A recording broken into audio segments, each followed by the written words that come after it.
Day 2 of fall camp wrapped up. We're here with head coach Jeff Choate. And coach, energy is always great on day 1. Sometimes day 2 it wanes a little bit.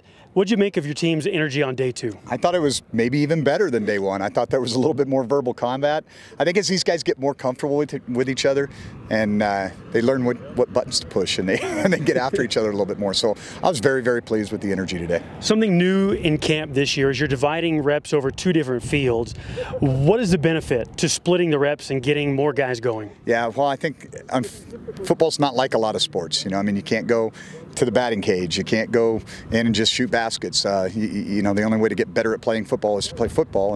And if you're only getting 2 or 3 reps a day, that can be challenging to really improve. And so we're kind of doubling our reps, especially with our young guys. We don't have the size of staff that they do at a lot of places where, oftentimes you'll see Power 5 schools that'll do 2 practices. They'll have a kind of a veterans practice and then a rookie practice. Well, this allows us to kind of get that same idea.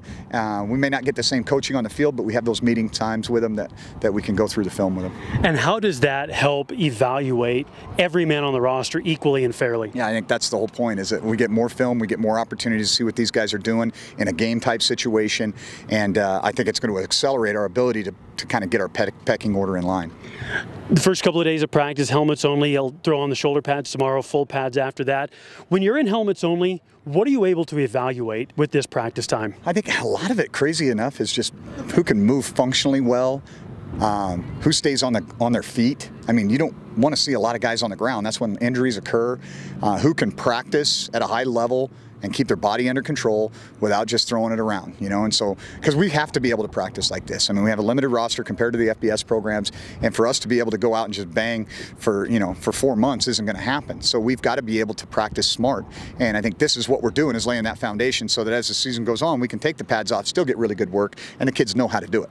And speaking of laying a foundation with the defense, pass rush, getting off the field on 3rd downs and turnover is a huge priority. We talked about it in general terms yesterday, but as you start to drill down, what are the cornerstones or the themes that connects all those 3 things together for the defense?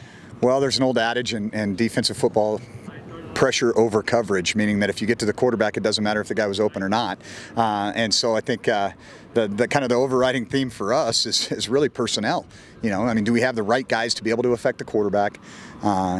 And do we have the right guys to be able to hold up in coverage if we choose to bring 5 or 6 guys at the quarterback? And so, I think those are, it's really funny because they all kind of work together.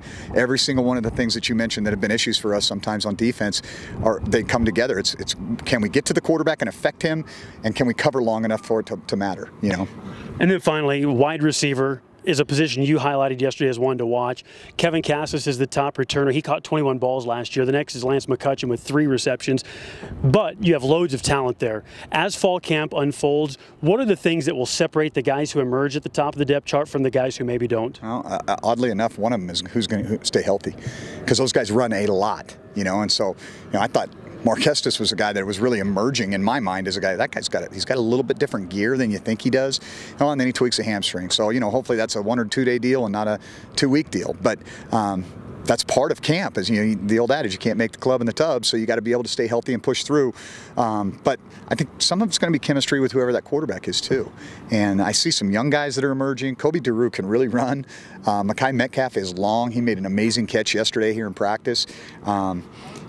I see Malik Barkley today was working so much better than he was yesterday. You just see the progression in him, and you're like, okay, this guy looks a little different. Divine Tullis is a physical kid, so there's a lot of options there. Not even talking about Johnny D, who's such a consistent guy, and I think he's a very unheralded guy in that group.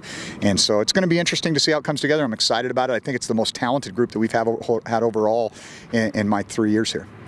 Well, 2 days down, helmets practice is the last 2 days. The shoulder pads go on tomorrow. The physicality will ratchet up a little bit.